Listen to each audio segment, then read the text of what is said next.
Welcome to the Outlawed Roundup coming at you this week.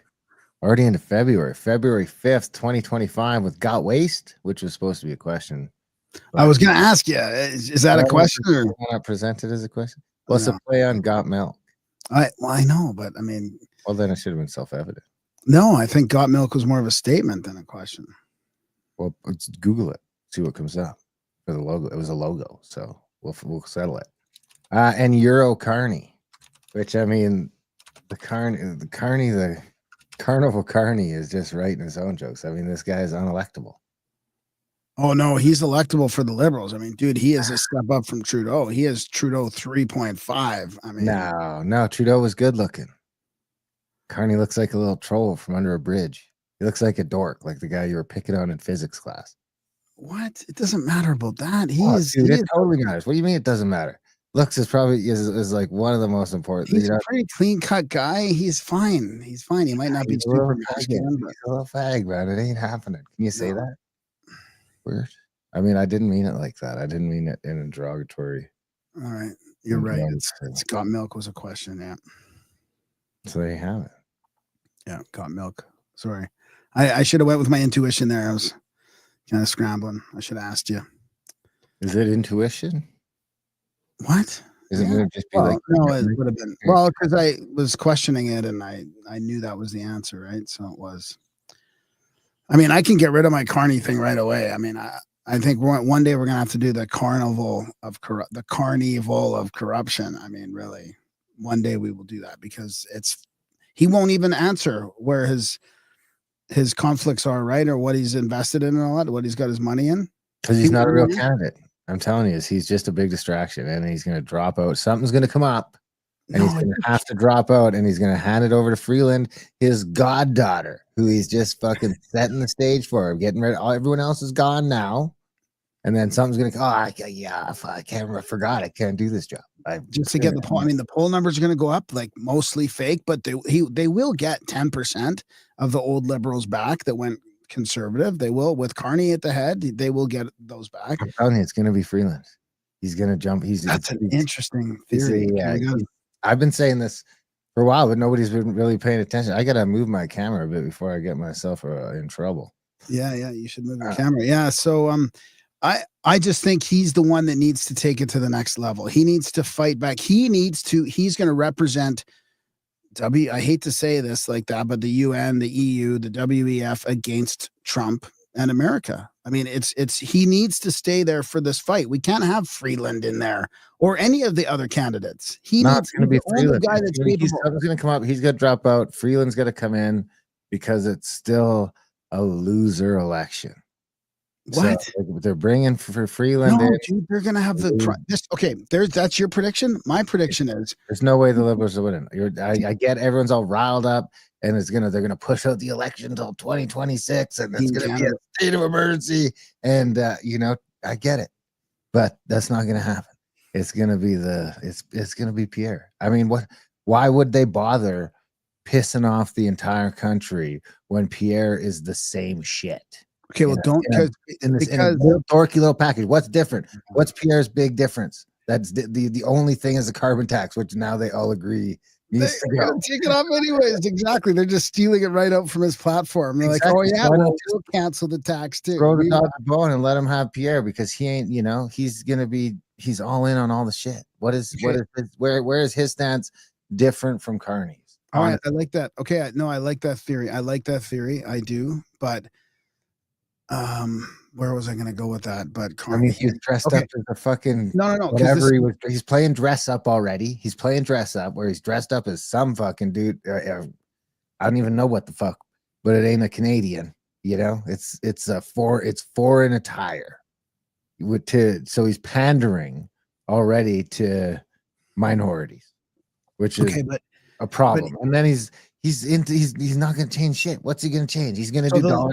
He's threatening the same tariffs. He's threatening all the same things. I don't see why they would risk upsetting the thing. My prediction to get it just out, Carney's going to drop out. Freeland's going to come in. The Conservatives are going to win. And Carney's going to circle back around. He's going to have to find something, you know, I don't know if it's going to be a family emergency. Well, he'll be consulting Pierre probably. I mean, he'll be pulling the strings, selling heat pumps to Pierre. No, but he needs a reason to get out somehow out of this leadership race. This is what, like, how's he going to get out of this leadership race? It can't be a scandal because I predict that Carney is coming back. Okay, but you've always said that the. But if I'm seeing Carney right now, you got to be like, you can't do it right now. It's a fluff. It's a waste. You're blowing your only shot. Your only shot. You can't waste it right now. Well, but they need to get the polls to show that liberals are neck and neck with the conservatives, which they're already doing. The fake polls are already showing that. No, they will get a small percentage back, and then they'll tweak it at the end, and they'll steal it. Quebec will leave the fucking country. Quebec will leave the country. If what? Quebec's going to vote almost entirely block, it looks like this time. So are you saying that the Laurentian elite, that little, like what happens in Toronto and Montreal, basically? Toronto's, I'm saying that. You're saying that they are going to push Pierre in? Like, the election, they're going to burn down the country. It's going to be like Trucker Convoy 2.0. That's what I predict. I don't think they're not going to blow the Carney shot right now. We don't have another convoy in us no matter what happens. That's my prediction. Prediction. I agree that we don't. Even if they're not stealing the election. I mean, I put that like 0%. I see it all riled up, and I even see some doofuses falling for Ford and all sorts of stuff. I mean, some guys that I actually, thought I had some respect for, but now I'm just like, are you kidding me? Oh yeah, Ford just. They're talking about Ford's integrity. I'm like, are you kidding me? Are we watching the same movie? What's not integrity was authenticity. I think I saw the same thing. It's because he comes across authentic, and he does. I got to give Ford that. Like, he comes across as authentic. He comes across as going in whichever way he feels like the political winds need to push him. He's supposed to be conservative. I'm going to print a bunch of money if that's what we need. I'm going to reward a Trump if that's what we need. You know what? The guy is a fucking feather in the wind. The last thing he has is any fucking authenticity. Remember, it sounds. I'm saying he comes across with the Elon thing just to bring it back a couple days later. I mean, this guy is he's a Charlotte. He's the least authentic, one of the least authentic politicians in the country. No, I would say that EB's even more authentic than him. He's just a fucking idiot, but he's authentically an idiot. No, Ford is a globalist fucking scumbag that was going to go whichever way he feels like he needs to go to win an election. That to me is the opposite of authenticity. Well, no, that's his true. I mean, just because that could be his true character, like his true thing. It's not authentic. He's not faking it, I guess, is the thing, right? He's just that way. Like, so that I think you got the wrong version of authentic happening. Like, you can be a jackass and still be an authentic jackass, or, you know what I mean? Yeah, no, I don't know. I think to be authentic, you can't be fucking flip-flopping on whatever. No, that's just the way he is. He's gotta be he's proud of his flip-flopping. No. Yeah, he believes his flip-flopping. He tricks himself and believes in his flip-flopping 100%. Flip-flopper is not authentic. A flip-flopper cannot be authentic. Yeah, they can. No, because he doesn't have any fucking moral backbone. He's just rolling with moral and authenticity. I don't think it doesn't. I think those are fucking two sides of the same coin. No. I mean, what's he going on now? He was just saying some crazy shit, socialist bullshit today. I know. Be a conservative. I was just like, I read it, I'm like, what is happening? This is a great example of how Canada, when I said to somebody and they're like, they got all mad at me on X, I'm like, we don't have a right wing, really. Like, we really don't have a right wing in Canada. Well, we have Alberta. That's about as close as we get. Yeah. And even then, it's really not right. I mean, it's really just right of center, probably. Not that I'm an expert in all this, but right of center, and everything else is left of center.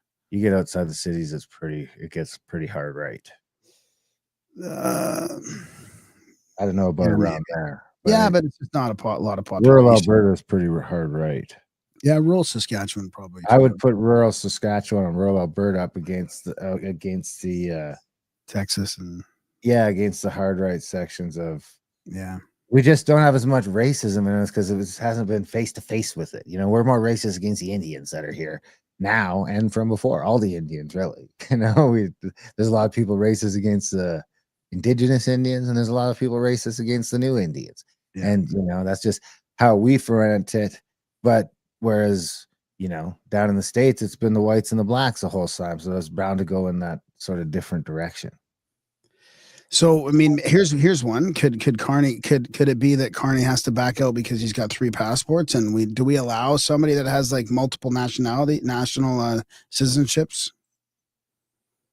He's Irish and what else? And Canadian.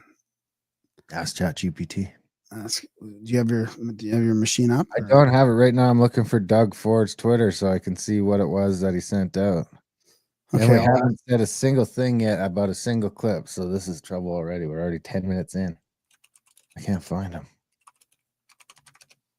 Oh, here we go. So he's going to take the tolls off of he's taking the tolls off the roads, which is probably a good thing, honestly, but I don't see how they can afford to do that with it. They're already taking $500 million from us this year to help equalize their budget. So I don't understand how they're coming up with these socialist programs. It seems crazy.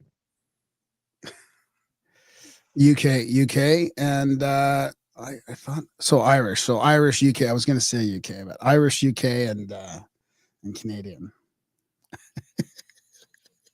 Does it say? Did you find the answer though? Yeah, Irish, UK, and Canadian. Yeah, but did you ask ChatGPT if that's legally allowed in? Oh, I'm sure it is. I mean, I don't think Canada has a rule. I'll ask. You know who I'm on? I'm on my Brave assistant right now. Can PM of Canada? I'll leave it up to your machine. You can have triple citizenship. I don't think it matters if it's double or triple. It's just multiple. In theory, yes, the Prime Minister of Canada can have triple citizenship because there's no legal requirement for the Prime Minister of Canada to hold only Canadian citizenship. However, in practice, this can become a political issue. From a legal perspective, Canada does not prohibit its Prime Minister or any member of Parliament from holding multiple citizenship. Only the Canadian Constitution only requires that he be a Canadian citizen. But bottom line, it's politically, it could be a major liability. Okay, how about this? Irish citizen, yeah. So there you go. Welcome. Speaking as a European, I like to say following. Mark, you look like you were about to. Yeah, it was a tell. As a European, as a European, I am a European actually. Oh, you are? Yeah, Irish citizen. Yeah. So there you go. Welcome. Speaking as a European, I like to say following. Mark, you look like you were about to. Yeah, it was a tell. As a they were like, should we say that? Mark, you look like you're European. How about this one? Is there a bigger cuck in the country than this guy? There's a fever gripping America. I got a fever. It's got a great more cowbell, baby. Sounds good. And while it rages, Canadians will remain resolute and true to our values. While America engages in a war on woke, there's this Calistani handler right behind him there. Canadians will continue to value. Look, there's the other one over here. They're like, you say what we fucking say, Mark. Inclusiveness. There's a fever gripping America. And while it rages, Canadians will remain resolute and true to our values. While America engages in a war on woke, Canadians will continue to value inclusiveness. Will we? I wonder. I don't even know. I got to say 100% like where the public perception is on that kind of stuff. I'm out west where we like banned that shit a while ago and got screamed at for it. But was that just social media? I really feel like on that stuff, the whole world kind of agrees. Really, nobody really wants to say it out loud. You know, I mean, it's out there. There's definitely some freaks out there, but it's got to be like less than 1 in 10. What do you think? 10%. Yeah, 10%. Yeah. I feel like most people were never really okay with a lot of that stuff, and they were just, I mean, especially watching chicks get knocked the fuck out by dudes. I'm telling you, it's about the economy. If people were well off right now and they could save for a vacation and they could save for their retirement a little bit, or maybe to buy a house, they would be okay with a lot of this stuff. People are like, what are you doing? You're ruining the economy and you're throwing all this other stuff in there, right? Don't you think that would be so much easier if we I don't know. The economy's got to be pretty good to deal with all these Indians.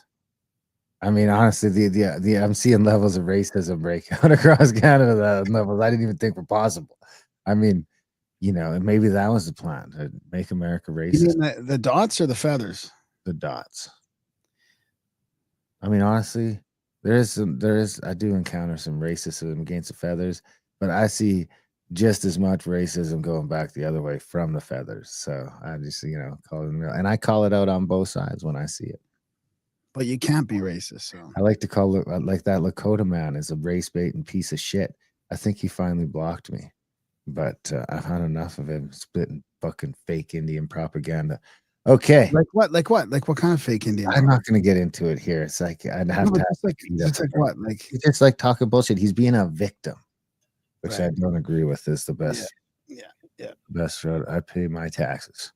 Well, remind me, because I have a thing about a taxi driver from a Punjabi guy who immigrated. So I got a bunch of stuff on the Punjabis this week. So okay, good. So we'll do that after it's this. an asshole show. Speaking of assholes, and we got Mr. Authenticity here, who ripped up his Starlink contract. I think it was like Did you see all the memes about him taping it back Sunday, together? it was either Saturday or Sunday. He ripped up the contracts, and now he's saying they're back on. Ontario must Starlink deal revived. Ontario Progressive Conservative Party leader Doug Ford has reneged on his vow to reneged. That's a lot. You hear that? You hear reneged and authentic really thrown around in the same milieu a lot. Has reneged on his vow to tear up. And the funny thing is that dude's in Ontario too. So, he's basically just falling into the propaganda as far as I'm concerned, which I guess I could be called as guilty of in Alberta as well. But at least my politician seems to have more balls than the rest of the fucking country combined. Well, the other thing is too is there is supported by the whole mainstream establishment, right? It's a little bit different because we're kind of our taxes at the end of the day. Yeah, I think BC too. I mean, they should really be with us on this, but that Evie's a real weasel. Okay, where were we? So Doug Ford has reneged on his vow to tear up $100 million agreement with Elon Musk Starlink after U.S. President Donald Musk paused his tariff threat on Canada for 30 Donald days. Musk. Ford confirmed on Donald Musk. Did you do that on purpose? Did I say that, Donald Musk? On Elon Musk. President Donald Musk. That's a good one. I mean, it might as well be.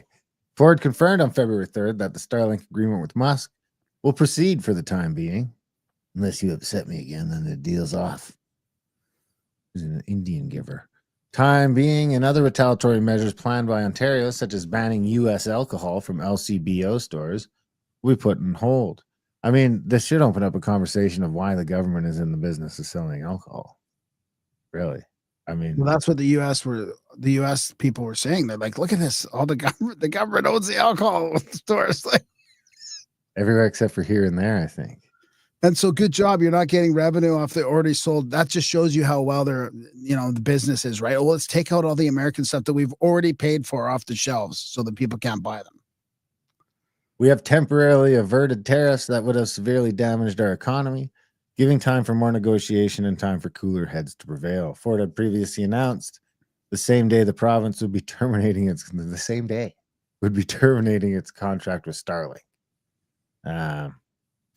During the February 3rd press conference, Ford had also said the province would stop doing business with American companies. Starting today and until the U.S. tariffs are removed, Ontario is banning American companies from provincial contracts, Ford told reporters. The decision was halted just hours later. Anyway, I'll leave it at that. I mean, it really just if nothing else, it was a pretty embarrassing week to be a Canadian. I mean, our leaders really didn't fucking. Oops, I posted that in the wrong spot.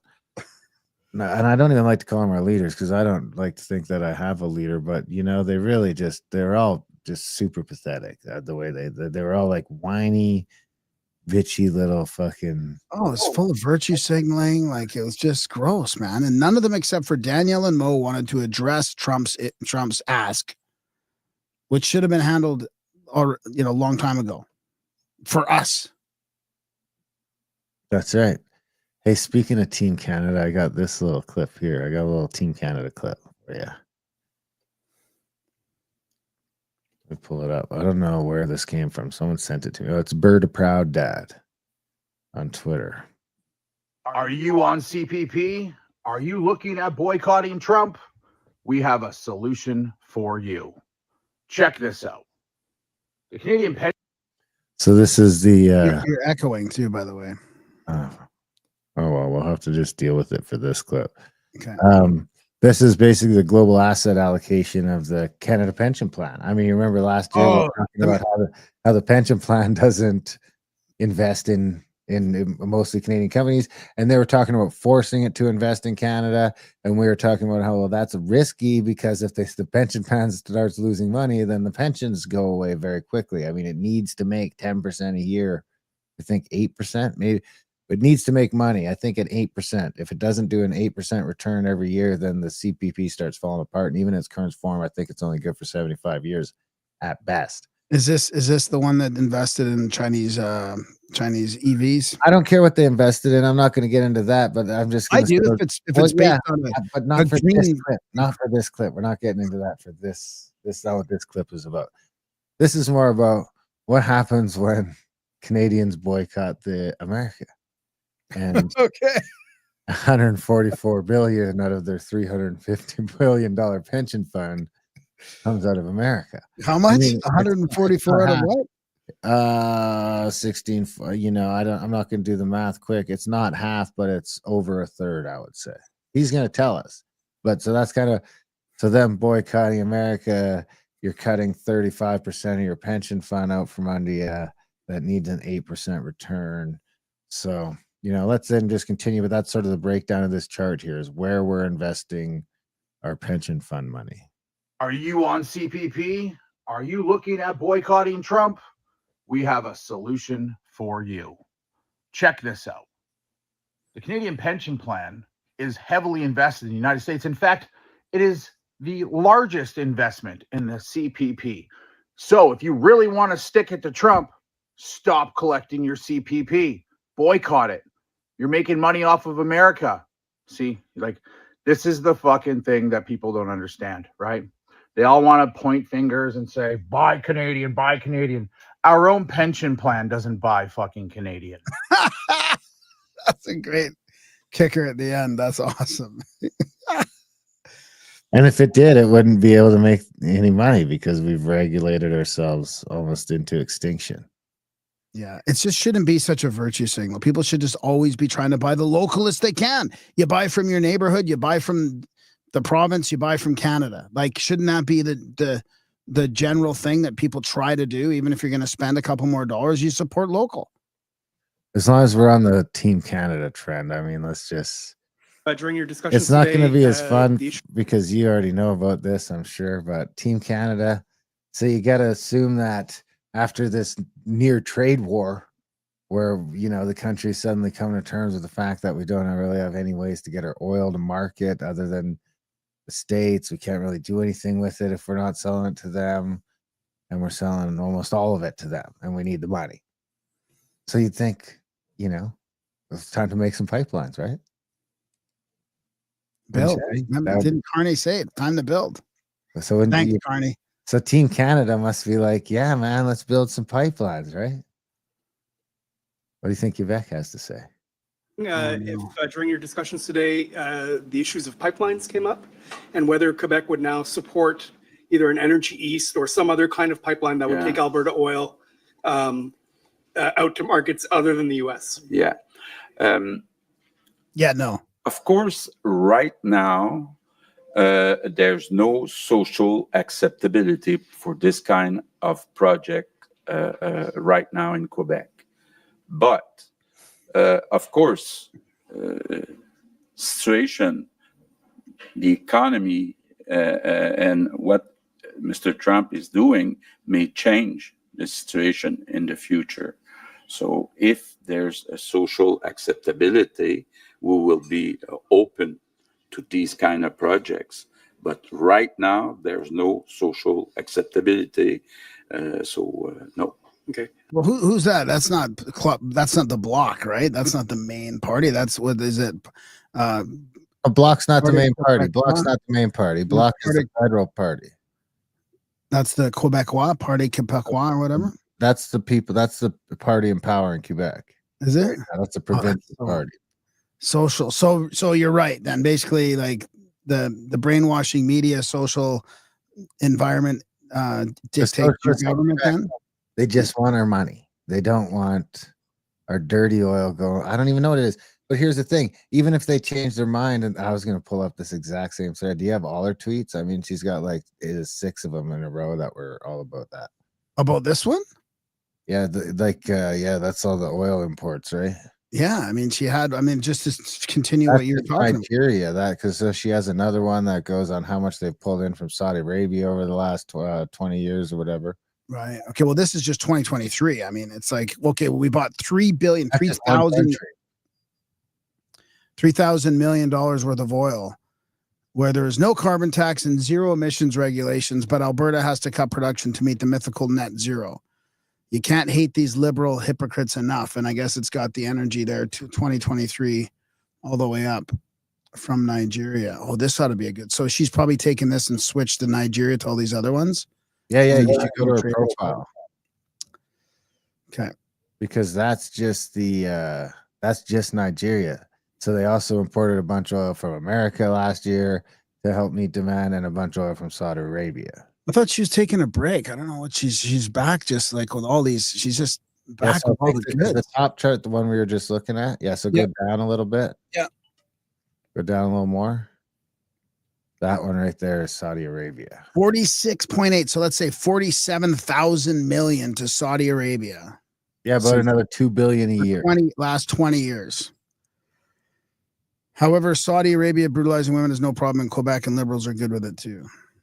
There you go. It's in Quebec. It's socially acceptable to support Russia, not Canada, and the liberals are okay with that. That's that social stuff again. Oh yeah, right? That's oil from Russia.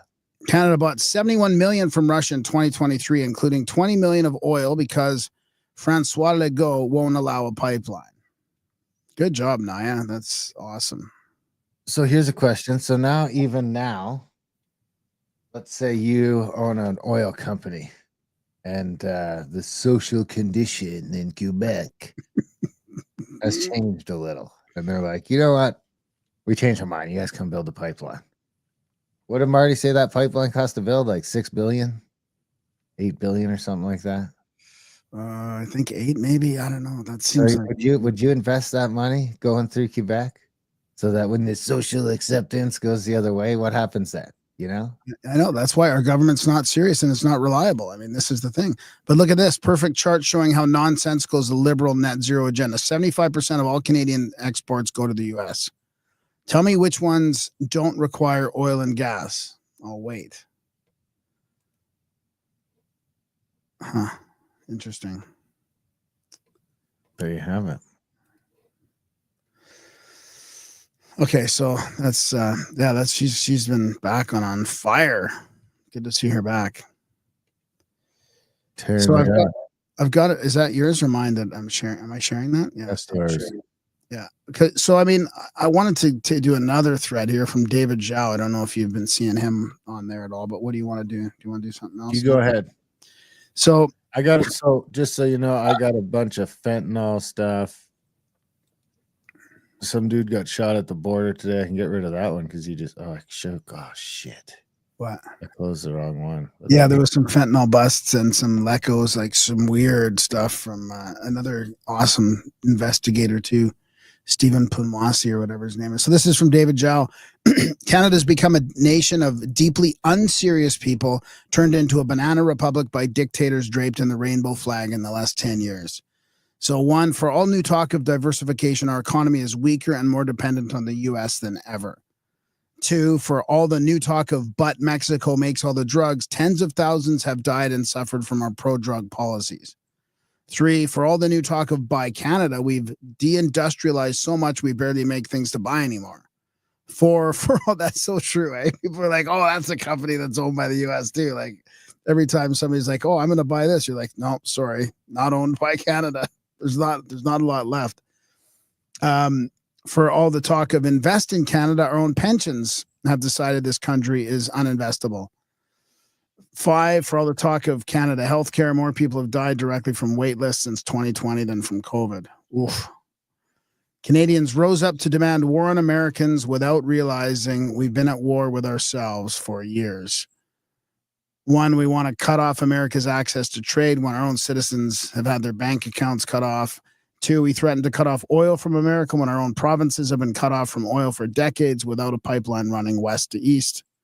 Our leaders are deeply unserious people, incapable of introspection. They think the world revolves around them. They finally wish to act only when their comfort is threatened. Too little, too late. You can't fight a war you never prepared for. This is good too. Canadians need to remember they are citizens of a sovereign nation. We have not just the right, but the responsibility to do better.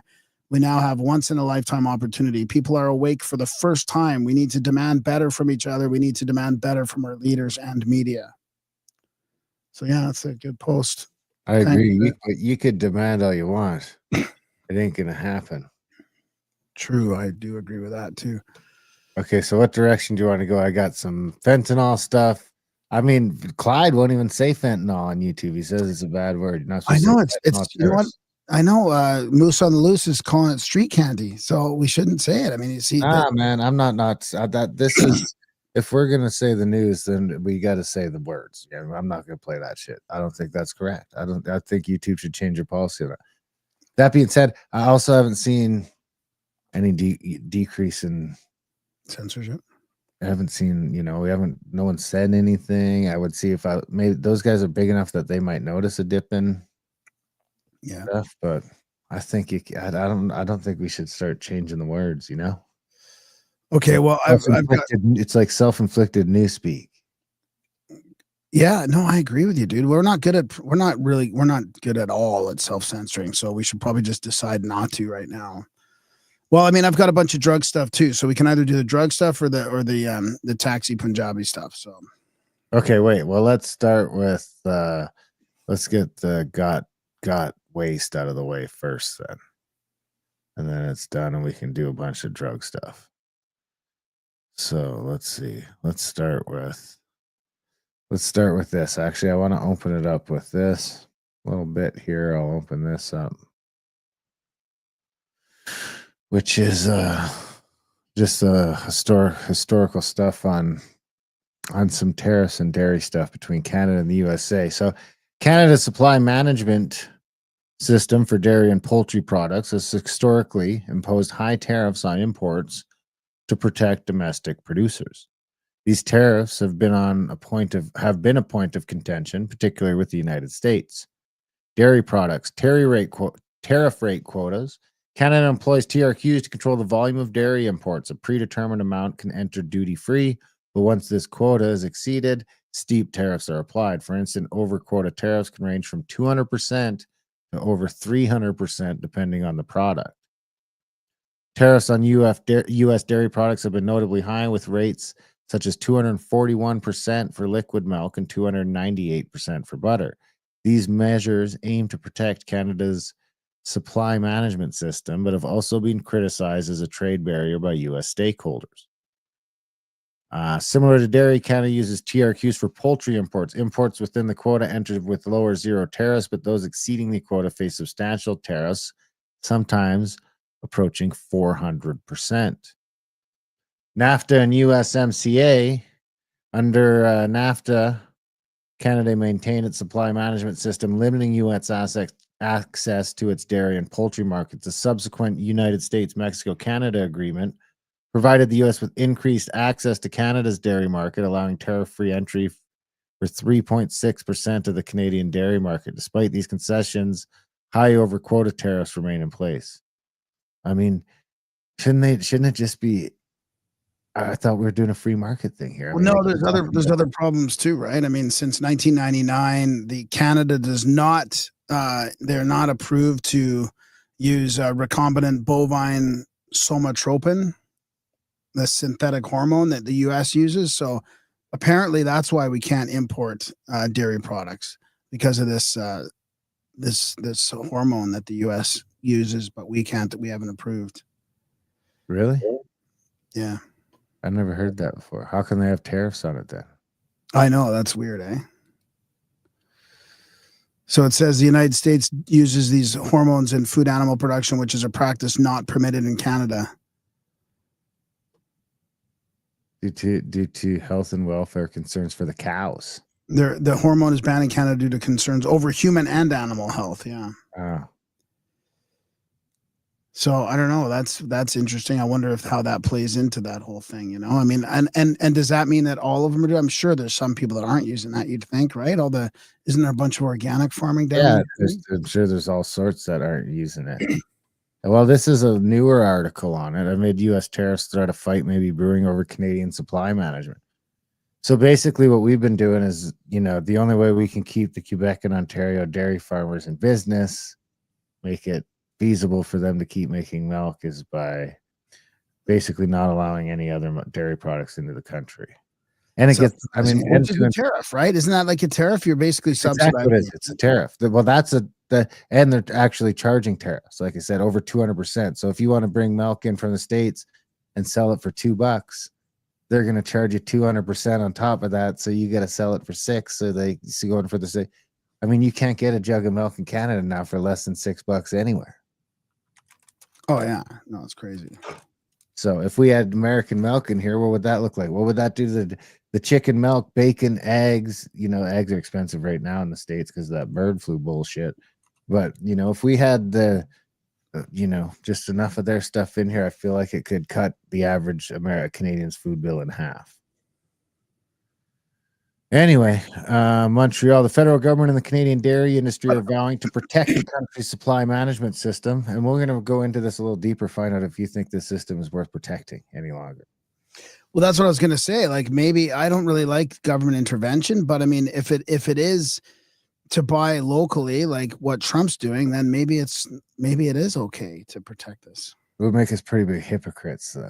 Oh yeah, 100%. But that's why it's part for the course. This is why it's a good example. I mean, okay, so vowing to protect the country's supply management system in the face of threats from the United States, but some observers and even some who work in the industry say Canada will have to consider changes to the decades-old system that controls the supply of dairy products to appease a combative Trump administration. Earlier this week, U.S. President Donald Trump voiced cheese is $20. Wouldn't it be nice if we had some of that cheese up here? Discontent about American access to Canadian dairy markets, which was a major sticking point in North America free trade negotiations during his first term in office. Canada is very tough. They're very, very tough to do business with, and we can't let them take advantage of the U.S. Blah, blah, blah. Skip down to the back. Canada treats our dairy farmers horribly. That's got to end, he said. I'm going to work to make sure they do much, much better in Canada than they've ever done before. And that is a key focus of this administration. On Tuesday, Foreign Affairs Minister Melanie Joly told reporters the government will defend Canadian dairy producers. We have always said that we would protect supply management. The Liberal Party is the party that put supply management in place. Canada's system of supply management for dairy, poultry, and eggs was established starting in the 1970s, following a period of price volatility. It functions by setting production quotas for farmers. Oh, this is unbelievable. That's interesting. That's why those guys have to throw out all that milk. We'll get to that in a minute. Oh. Guaranteeing minimum prices and maintaining import control. So I just want to talk about that because everyone wants to talk about how capitalism's ruining the world. Is this capitalism? Is this considered capitalism? No, it's communism. It functions by setting production quotas for farmers. Yeah. Guaranteeing minimum price. What else do we have these secret deals on, and maintaining import controls. I think supply management will be protected in Canada, blah, blah, blah. Okay, so let's, I don't think we need to go into the limbo of that anymore. Basically, they want to keep making sure that they can keep the system to keep these things. So let's see what do you think supply management looks like in practice? Let's jump into this. Oh my God. I got it here. This is actually, it's only 3 months old. I thought it was a little older than that. So this is basically what supply management means in Canada. The last 2 weeks after a scathing report came out about how much milk is wasted in Canada. Since then, Harmisha Maleski has been trying to get reaction from the sector only. While you're listening to this, Just think about how much you're paying every time you go buy milk, butter, cheese from the grocery store. Cream $7 now. To hear silence. She joins us now with a look at how this system. And think how many people are going hungry and they want to take our money. You know, where's Butter's $10. donate to this and Butter's donate to that. Butter's like $9-10 for a pound of butter. Ricardo, public awareness about milk dumping kind of ramped up last winter when an Ontario dairy farmer Milk dumping? What? Viral. What's milk It's dumping? the whole thing. It's even got a name. reality. They make us dump it. And no matter how we stand up, so this time I'm going public. I want the I think this guy disappeared afterwards. He's dead now? Well, this is 3 months old. Yeah, he disappeared, dude. Oh, man. Yeah. Godspeed, Jeremy. I mean, I'm going to ask my assistant while you're playing that. Jerry Hugan. 365 days as a little boy, we grew up on a dairy farm, came from Europe, work, and here we are. This is what's happening. That's Jerry Hugan from Dunnville, Ontario. He posted that video in February 2023, saying he's forced to dump about 30,000 liters of extra milk at the end of that month because of government regulation.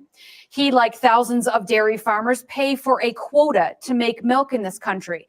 They don't get paid if their cows produce a surplus. Now, after that video was released, two environmental scientists, one from the US and one from Denmark, reached out to Sylvain Charlebois, affectionately known as the food professor from Canada's Dalhousie University, wondering how could this be happening? So together, they took the number of dairy cows in Canada and estimated up how much milk the average cow will produce in its lifetime. That number was compared to the milk that was sold in this country for the same year. The result? The researchers. What do you think? I don't know. How much milk? I don't know. How much milk is dumped? Yeah, how much milk do you think? As a percentage or? In liters. It's probably hundreds of thousands of liters. I'm going to say millions. Okay. Found a staggering 7% of milk can't be accounted for. It's a $14 billion loss to the economy and a valuable food product that could have been used to help millions of Canadians, according to the researchers. So, Ricardo, it's been a challenge to get reaction. A local dairy farmer referred all of my questions to the Dairy Farmers of Ontario. They deferred me to the Dairy Farmers of Canada, who didn't have a single... echoing. Did you change something in there? It started echoing. It was fine, and then it started echoing. I don't know, man. Anyway, sorry. Can you rewind that? You referred to the Dairy Farmers of Ontario, then to Canada. This is just priceless. I mean, this is another reason why Canada is just so broken. And it reminds me of, I was reading that thing that you sent to me about, like, you know, Canada and the US, like always, Canada always becoming sort of a part of the US. And now I see why because they said it was going to happen commercially with all these corporations anyways, right? And now I see why when Trump's pissed off, like none of the companies are allowed in Canada. Like it's really hard to do business with us because they know that if you let all these companies in, they're going to destroy us. Like production wise, right? We can't compete. We won't be able to compete with them. It'll become the US. And then David Eby can do his blue and red state cherry picking. Let's just do it. I mean, he's already made the choice. This should be better now. Questions to the Dairy Farmers of Ontario. They deferred me to the Dairy Farmers of Canada, who didn't have a single person available for an actual interview. Same goes for the Canadian Dairy Commission. In a written statement, the CDC denies the problem is as big as the study would indicate. The Canadian Dairy Commission says just 1% of milk is thrown away, and only as a last resort. A new study indicates it could be 7 times higher. It's much easier to turn on the tap, away from cameras, in barns, away from prying eyes. Just dumping milk is less costly. It's less complicated. Charlebois believes the CDC should make dumping illegal, and the agency should be forced by government to find a way to utilize any extra milk. It's totally normal to have a surpluses. What is not normal in Canada is not to have a strategy to manage surpluses. And we should.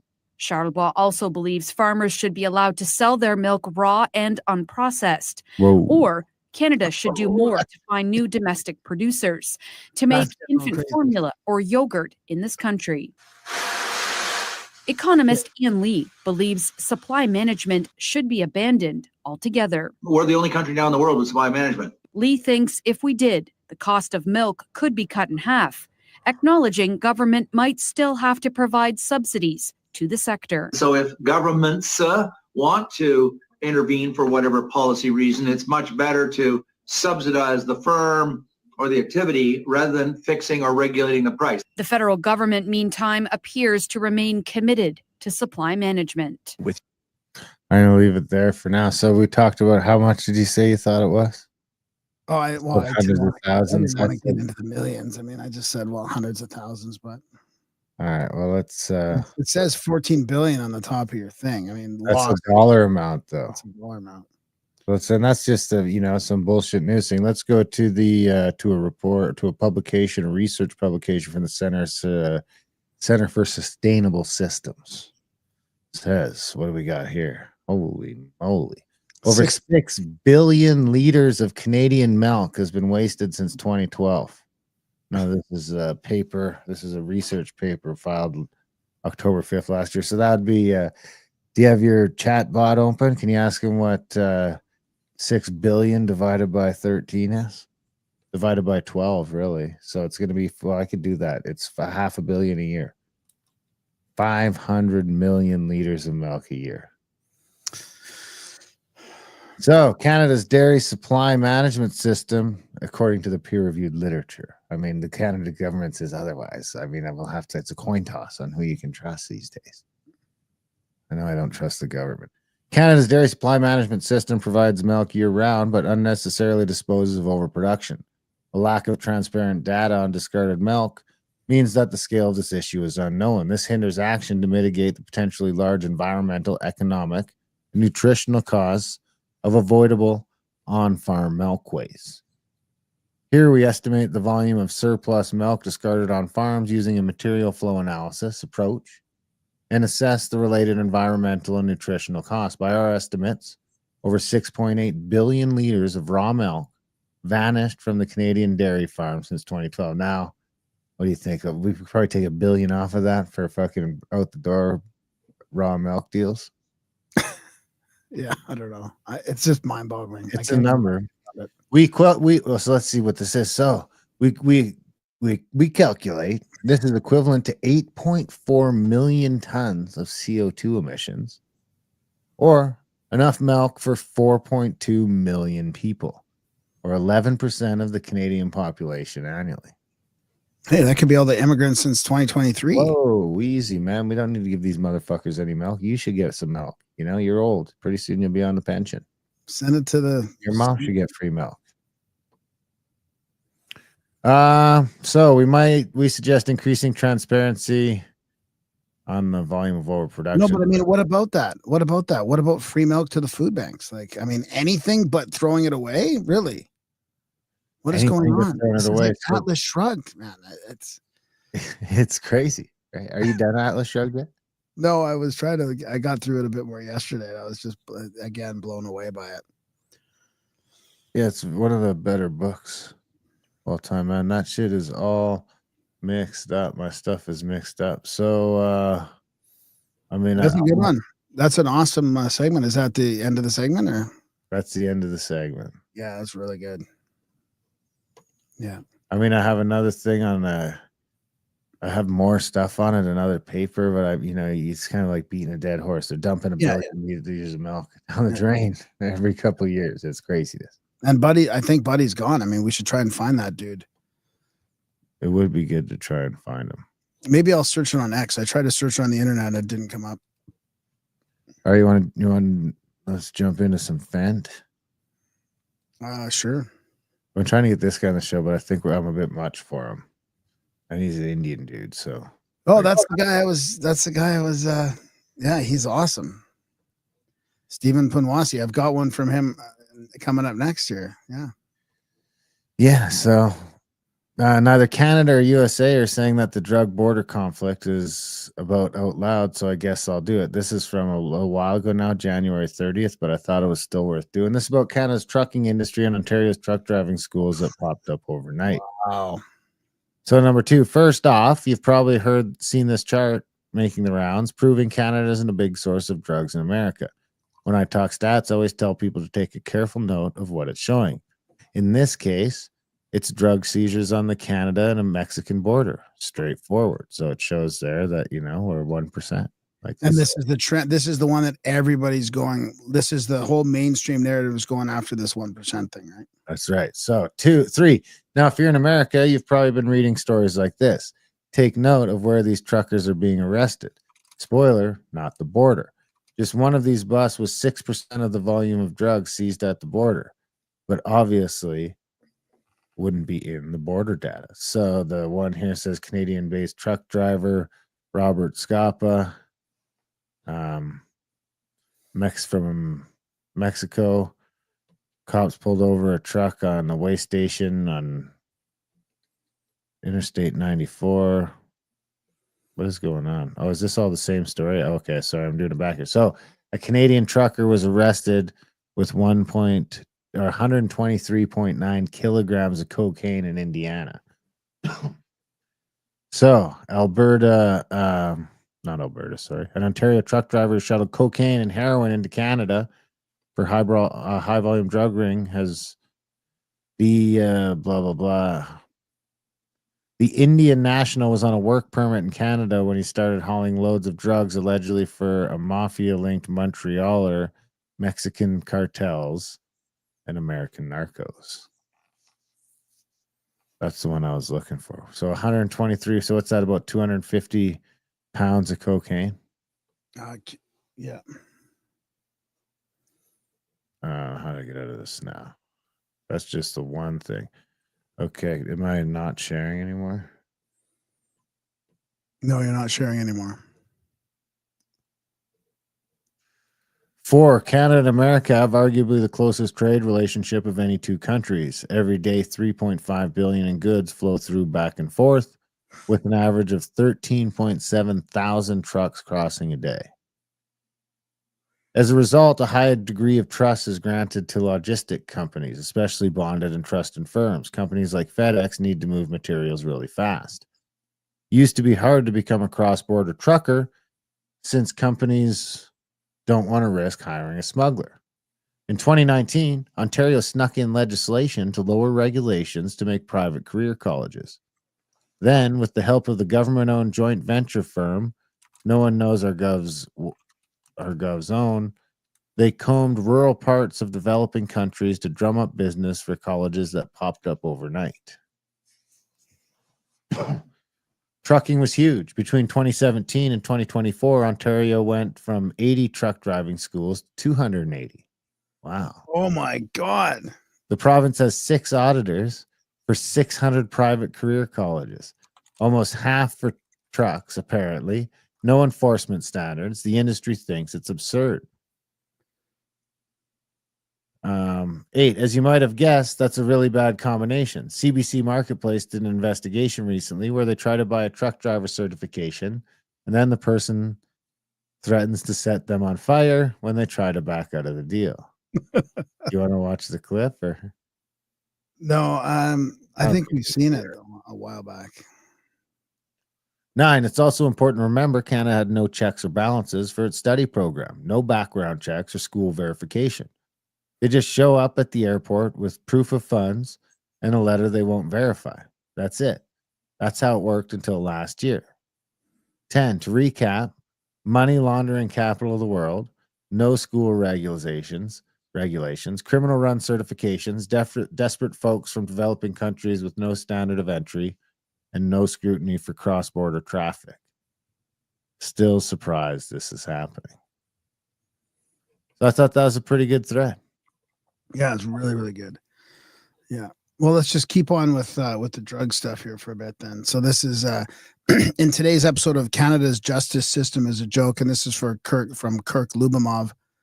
A Winnipeg man, truck driver, Komalpreet Sidhu, was busted with trafficking over 15 million. Is that what, right? 15 million of meth into Canada? One of the largest narcotic seizures in seizures in the Prairie's history. And he was released on bail. So he isn't a Canadian citizen. And after being here for almost 10 years, he still barely speaks English, needing a Punjabi translator. These are the kind of people we are immigrated into Canada and are in our trucking industry. Notice a trend yet? So it says here, like, at times he sat crying, looking at his wife as his freedom was debated. The hearing was briefly halted as a translator was needed to explain court proceedings in Punjabi to Sidhu. 406 kilograms. So that's about 1,000 pounds of meth. That's a lot of meth. And then this is from Stephen, which is the guy that you were just sharing. Hiding a lot more. Did you hear about this one? This is so weird, dude. Why now? A whopping 19 fentanyl trafficking cases I have dropped this one. Yeah, I have the over actual. 7 days. Why would Canada do that? Police I bust have the article. Oh, do you? Okay. Police bust massive ring. It makes the news. The government drops charges. What? Fentanyl trafficking. There's no convictions in the span of a week. So this is the weird timing too with everything going on with Trump, right? It's like, are they just releasing all them and then they're going to crack down after, kind of like they get let into the grandfather's soft crime clause or something? 20 cases, in almost 20 cases, alleged drug dealers. So between January 14th and 21st, they received notification of stayed charges in 19 cases that include charges of possession of drugs for the purpose of trafficking, drug trafficking, and related breach charges. So, I mean, I don't know. I don't know if that's, we don't have any context to compare that to like how many charges are normally dropped or if the timing is coincidental at all. But we have this. Prosecution budget issues leading to fentanyl trafficking charges getting dropped. So, serious criminal charges are getting thrown out because of budget cuts in the federal prosecution service. An Ontario police chief says. Hamilton, Ontario Police Chief Frank Bergen voiced frustration and disappointment at Police Services Board meeting after learning that the Public Prosecution Services of Canada, the PPSC, dropped 19 drug trafficking charges laid by Hamilton officers earlier this month. The Public Prosecution Service of Canada handles prosecutions for federal statutes, such as charges under the Controlled Drugs and Substances Act, including trafficking. Bergen said in many serious cases, notably involving the trafficking of fentanyl, have been stayed or withdrawn without reasonable explanation. Bergen said the issue was likely related to a billing cap imposed by the government on federal prosecutors. Talk about a backhanded way to fucking decriminalize shit. The prosecution service said working within a budget is neither no nor unique amount. What? Is neither new nor unique amount. I don't know what the fuck that's supposed to say. As with all the public agencies, we are imagining this is this is True North actually. As with all the public agencies, we are imagining our operations within our allocated budget, a spokesman told True North. This is one of our key responsibilities and is tied to the sound stewardship of public funds. The PPSC's budget allocation is a matter of public record. The PPSC has always had budgets allocated to agent firms in relation to the prosecutions they undertake on behalf of the PPSC. These budget cuts are prompting concerns among Ontario police services about why certain drug cases have been stayed or withdrawn since the start of the year, including charges against a Hamilton man who was once among Canada's most wanted. These cases involve serious drug trafficking of fentanyl, cocaine, and opioids that directly affect our community, especially our most vulnerable, Bergen said. It is our understanding that these dispositions were not related to reasonable prospect of conviction, public interest, or the quality of police investigations. One of the drug cases that Hamilton police say was inexplicably suspended in mid-January involved Hamilton Solomon, who was among Canada's top 25 most wanted when he was arrested in 2023 for allegedly selling drugs He still faces murder charges.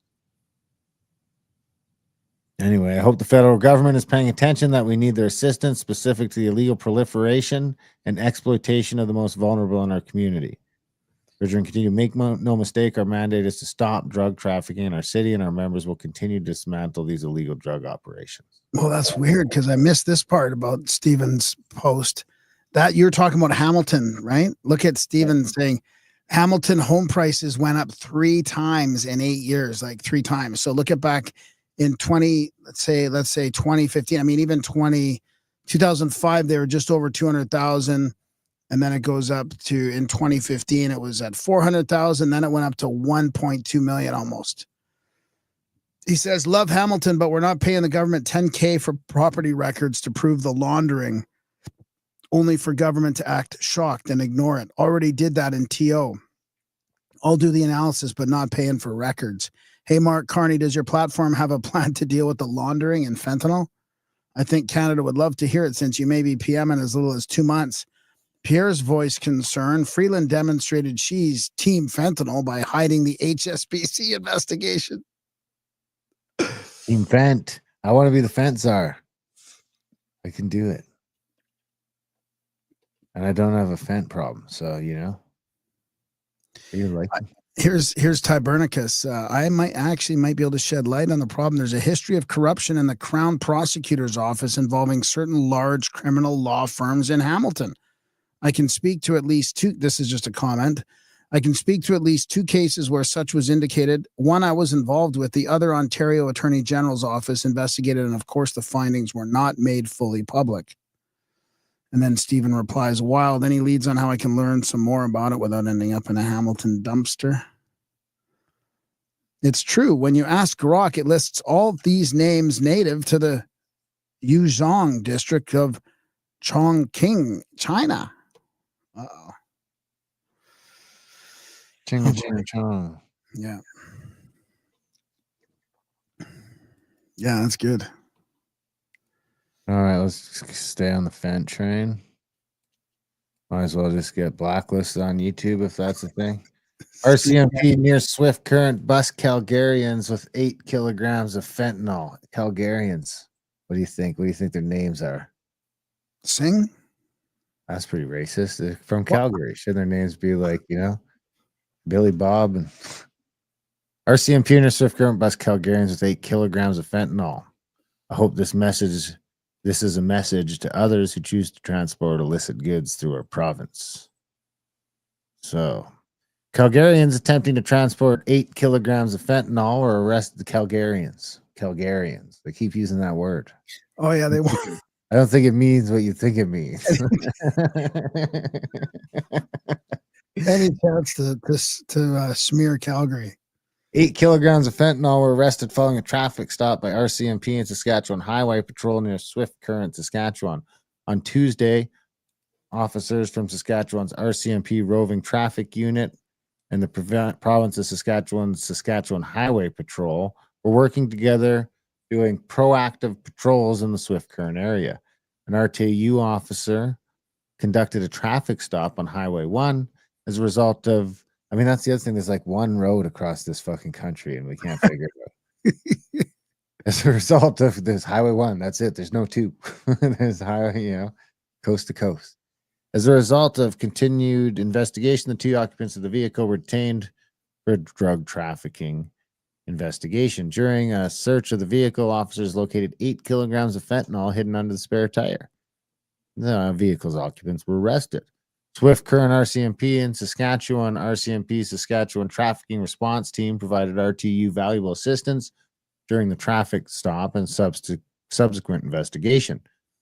As a result, the Calgarians, 26-year-old Swati Narula and 28-year-old Kundardeep Singh, both from Calgary, are each charged with 1 count trafficking, controlled drug substances, and 1 count possession for the purpose of trafficking. They appeared in Swift Current Provincial Court on January 29th. The accused told investigators that they were traveling to Regina. This is a significant fentanyl seizure. Keep in mind that only a few grains of fentanyl is enough to potentially cause a fatal overdose.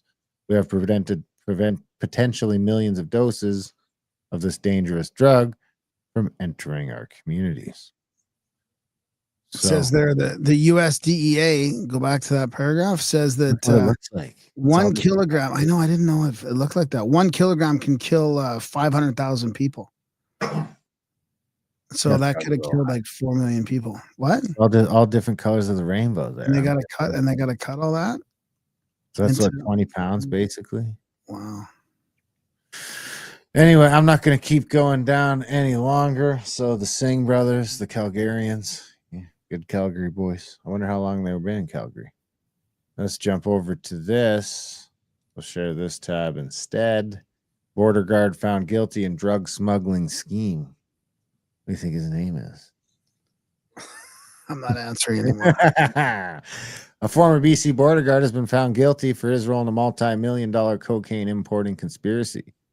Baljinder Singh Kandola, 39, was arrested on October 5th, 2007 after a truck carrying 208 kilograms of cocaine passed through his inspection booth at the Pacific Highway border crossing.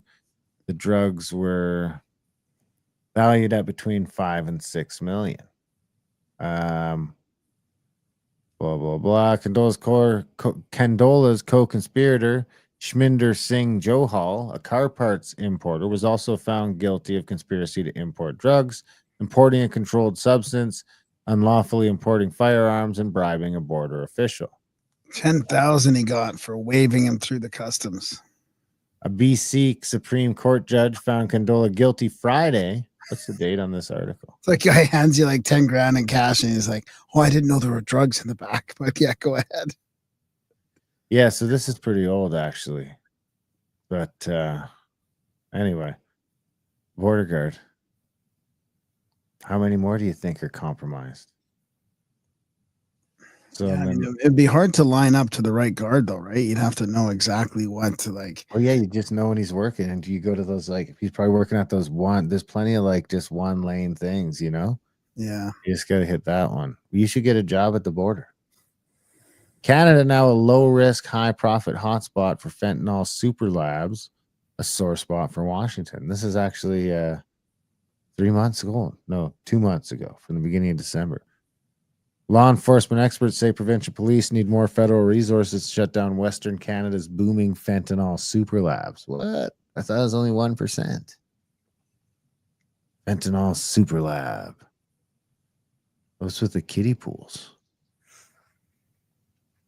So what was the 1% again? It was from, so basically it was saying that that's what they seized. That's what the border services seized.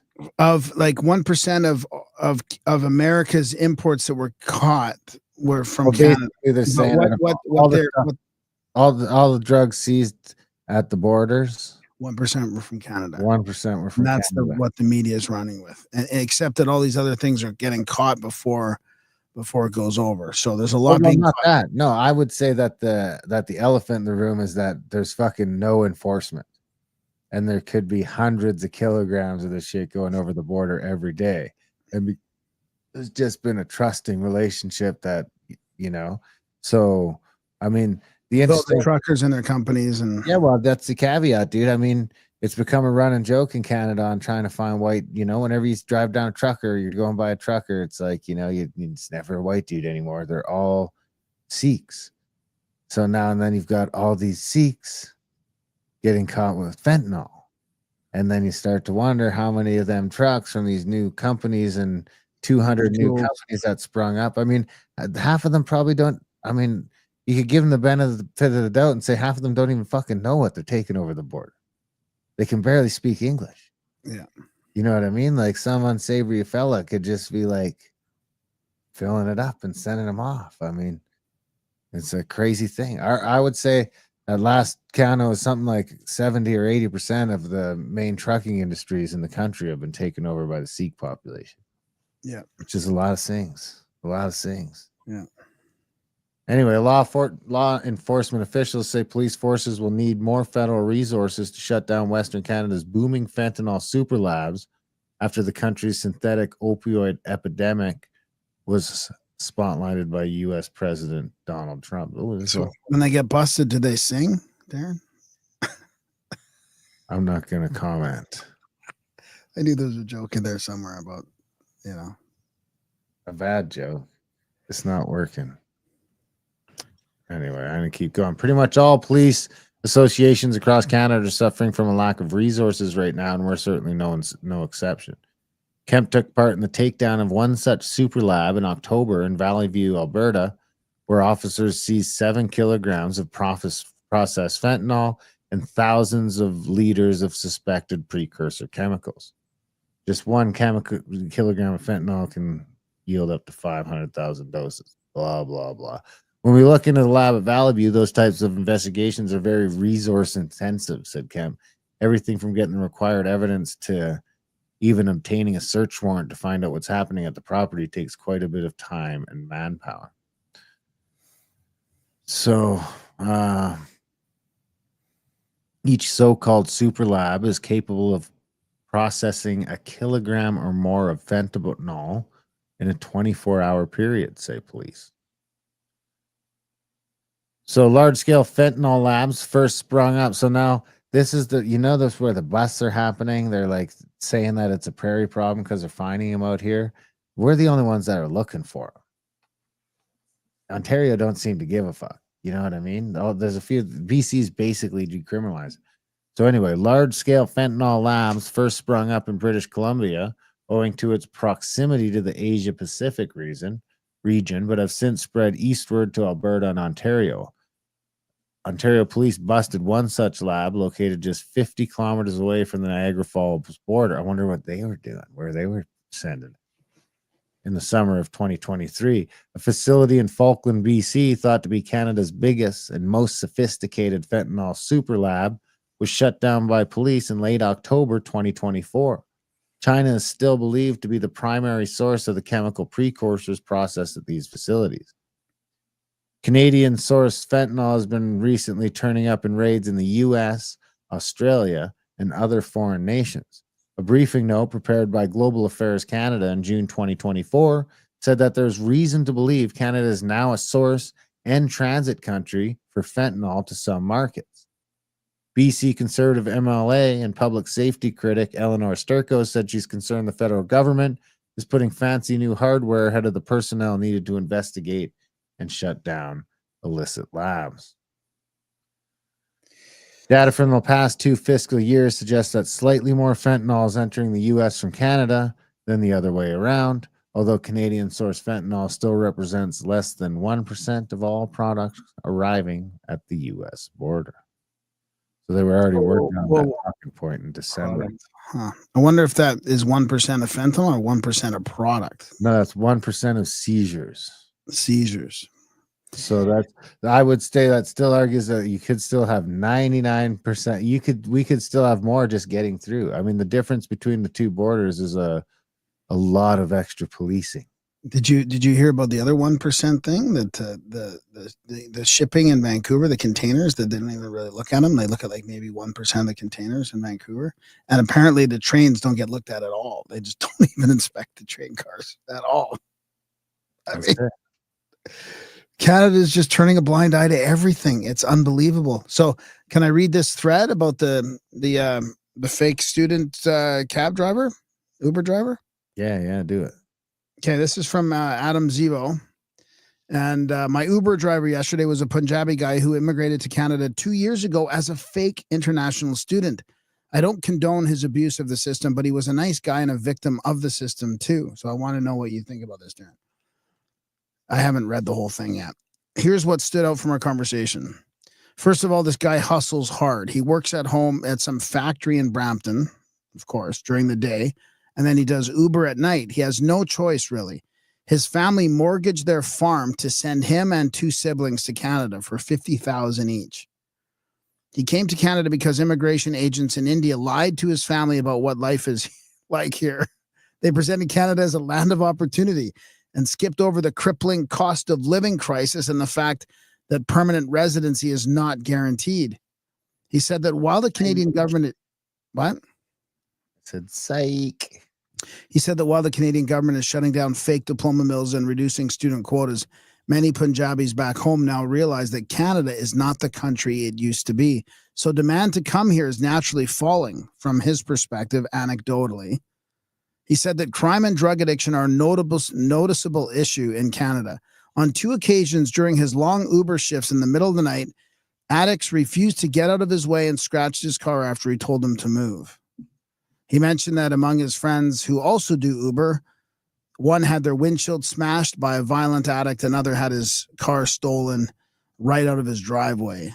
My Uber driver claimed that among his community, there is a story going around of 2 Punjabi store owners who subdued and temporarily handcuffed a shoplifter, only to be threatened with arrest when the police arrived because they were infringing upon the criminal's rights. I mean, that might sound crazy to Americans, but that's pretty much the way the narrative goes up here. The driver was exasperated by the lack of law and order in Canada. He said that criminals in this country have too many rights. None of it made sense to him. He said it was obvious that the schools in Canada are scamming everyone, Indians and Canadians, and said that his school provided online learning, which allowed it to enroll hundreds, thousands of students while having almost no physical classroom or overhead. The whole conversation was really grim. I didn't know what to tell him, aside from the defeated admission that Canada is not the country it used to be just a few years ago. And then some comments here. I'm sure there are hundreds of thousands of such stories. Did you ask him whether he'd like to go back? I did. I think he wants to go back, but he said he has no choice but to stay, given how much money his family spend to send him here. For the sake of the integrity of our laws and immigration system, I think he should be deported, but I still feel bad for him. Shakespearean Danger Monkey says, Indians who are scamming the Indians, who are scamming the Indians, who are scamming Canada. Yeah, this guy, I mean, there's a lot of comments that are like, depressing all around. Too bad. Did he ever reflect on how cheating his way into Canada has contributed to the issues he's complaining about? He's taking 2 jobs plus 2 siblings equals 6 jobs and a home while sending their money out of Canada. He's a criminal benefiting from too many rights by being here. Sad story. His family gets scammed by people in his own country, and sending people here for $50,000 each sucks, but that's not Canada's responsibility. It's India's. Justice needs to be done here. If he's legally here, then they need to send him back. If he's illegally here, then they need to send him back. Schools enrolling them with bogus programs need to be dealt with harshly. Yeah, it's crazy how this has gotten so out of control. So I'm going to go back to this other one here quickly about speaking about crime and stuff, right? This is police want to remind you it is illegal to defend yourself and others from hammer attacks. Canada sucks, and this is just another reason why. Have you seen this one? The Winnipeg police? I vaguely believe I have seen some of it. Of course, you can't reply to the police, but it says a male was arrested on Disraeli Bridge after a nearby assault on a transit bus. Stephen Gagnon, armed with a hammer and assaulting passengers, was stopped by other passengers. Oh, some vigilantism. When someone deployed bear spray, police discretion and no charges laid for the spray, but it is still illegal. So they want to remind you that it's illegal to defend yourself. Bear spray is legal in Canada, unfortunately. Yeah. You're not allowed to use it outside of the bears. In California, too. Really? Yeah, that doesn't surprise me. We are like a big California up here, big cold Cali. I got a clip that might play off that nicely. I have 3 just small ones left, and I'm done. So yeah. This will fit into that though. This is breaking news. 2 people have been. Is it echoing? Yeah, it is. Yeah. All right, let's try this again. Let's try to do it like this. Try that there. Try again. This is breaking news. 2 people have been shot dead following an attempted home invasion in South Glengarry. According to the police, the incident began when 3 people tried to enter the home. 2 were shot and the 3rd person ran away. Searches for the 3rd suspect were unsuccessful. These individuals did go there for a reason, did force their way into the home, and were confronted by an individual, and resulting in 2 of them being deceased and 1 on the run. The residents of the home were not hurt, but were taken into custody as part of the investigation, and a firearm was seized. Dixon said Tuesday that the 2 people taken into custody have been released unconditionally. Police said no charges have been laid. Dixon says part of the investigation is determining whether the firearm was legal. We have to investigate this to the full extent, regardless of whether this was a home invasion or anything else. I can imagine what this family was going through to have 3 people break into their home and to make a quick decision on what to do to protect your family and your children. This is the problem in Canada. We do not have stand your ground laws. And so what that means is you have to go ahead and determine the level of force to protect yourself and your family. And so he used a gun. Obviously, I don't know if he had a license. This is breaking news. But did he feel that he needed to use that gun in order to protect him and his family? That's the problem. Now you're in a situation like this. The adrenaline is rushing. You can't think straight, and you need to make a split-second decision. It shouldn't be on the homeowner to go ahead and do that, for them to now be potentially charged as criminals in protecting their own home, their children, and their family. That's why we need reform. I believe you need stand your ground laws in Canada. The homeowners should never be the ones that are targeted with criminal charges when they're trying to protect their family and children from criminals. It's unbelievable. It is really, truly backwards and unbelievable. It's well, the really, good news is that they did not get charged. That's good. I mean, we're going to keep an eye on it. So, I mean, because the last couple things in Canada have been leaning in the direction that it's okay. We're not really saying it's okay, but we're not going to. The last couple in Alberta, specifically in rural Alberta, they were just like, the guy got off. I don't know how much money it ended up costing them.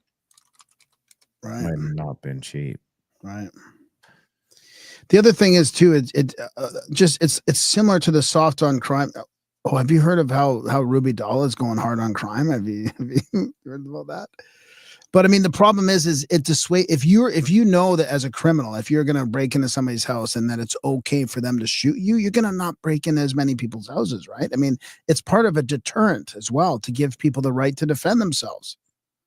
Absolutely. This list is going around Twitter. The following communities will participate in the Rural Community Immigration Pilot, the RCIP. So I believe this would be, now most of these places aren't very rural, but some of them are kind of. Pictou County, Nova Scotia is getting some immigrants. I don't know where that is. I don't know. All the other ones are big cities. North Bay, Sudbury, Timmins, and Sault Ste. Marie, Thunder Bay in Ontario. All those in Ontario. I would say that all those are right. They're all considered cities. I've never been to Timmins. Sudbury is quite big. North Bay, I haven't been to.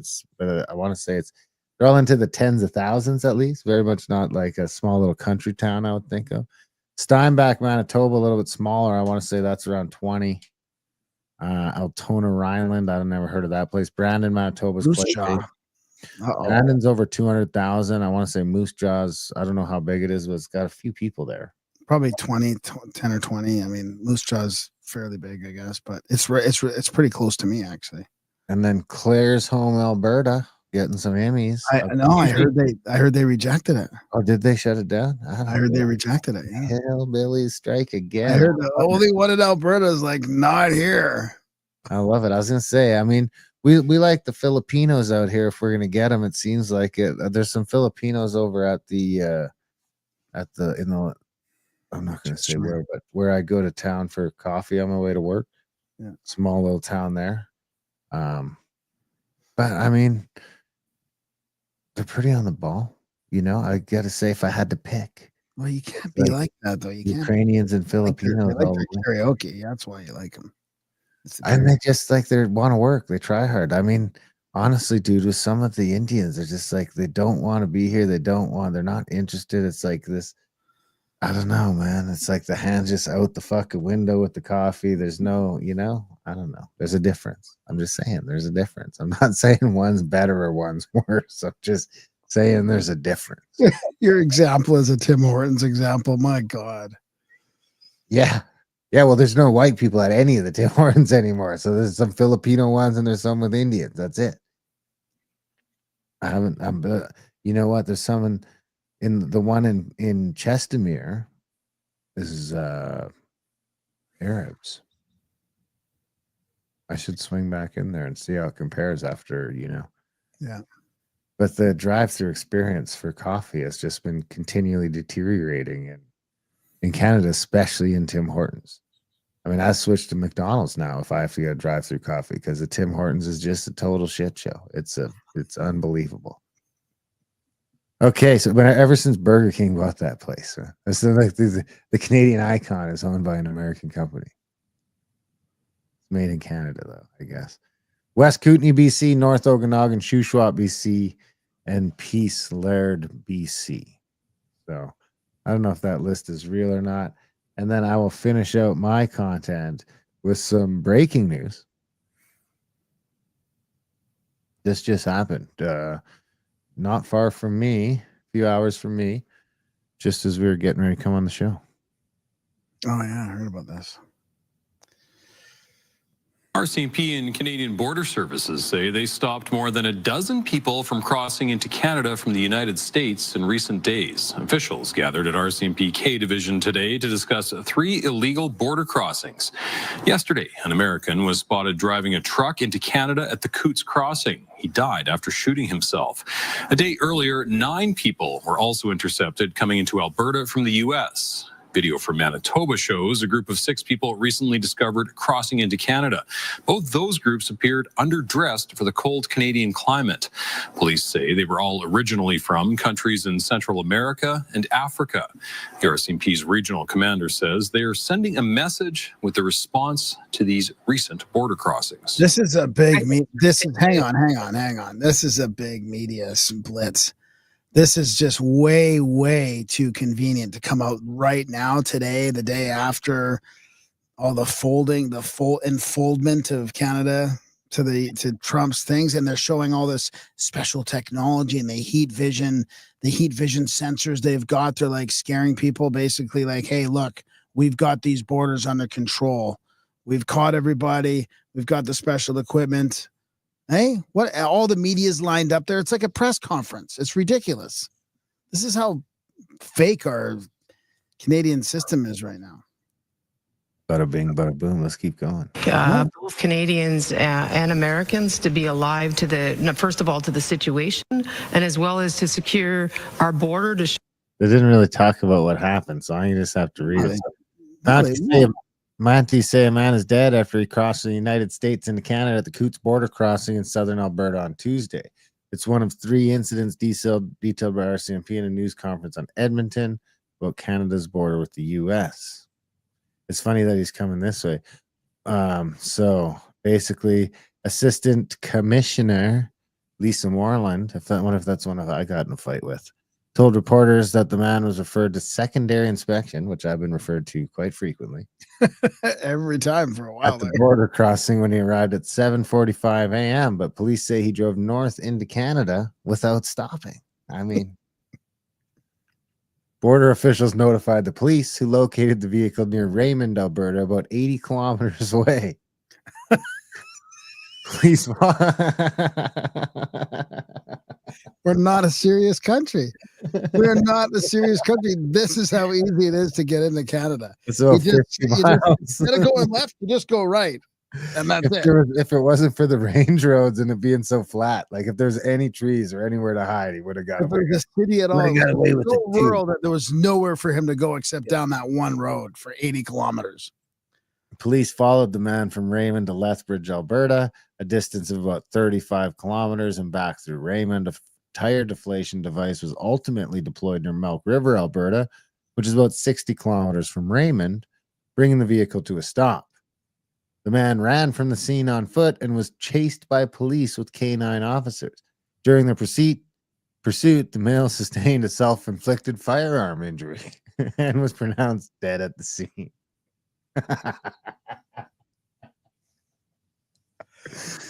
This is all a big setup or something. I don't know. This sounds the very Alberta Serious Incident Response Team, which investigates incidents involving Alberta police officers that led to serious injury or death, has taken carriage of the investigation.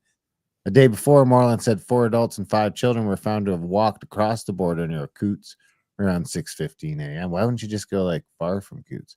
That looks like some white broad, some fat one. Moreland said the group was traveling on foot with suitcases. All 9 individuals were arrested under the Customs Acts and handed over to CBSA for processing. The third event happened January 14th at the Manitoba border crossing.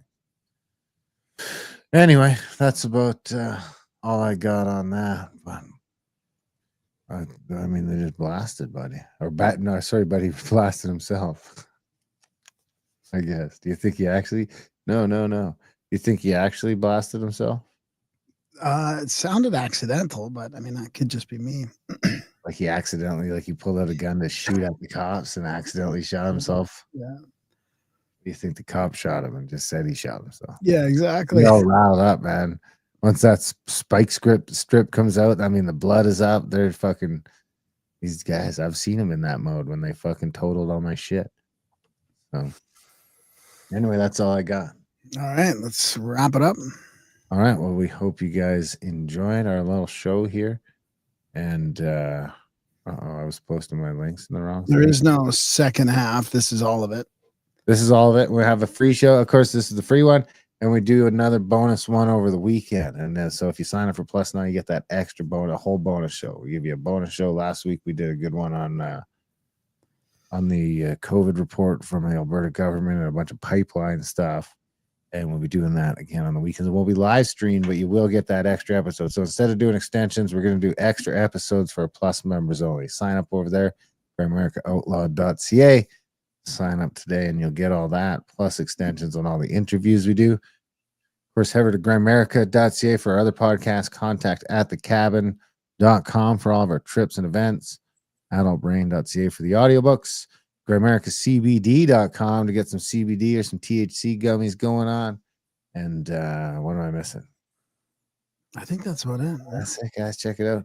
Other than that, we love you guys. Thanks for listening, and we will see you next week.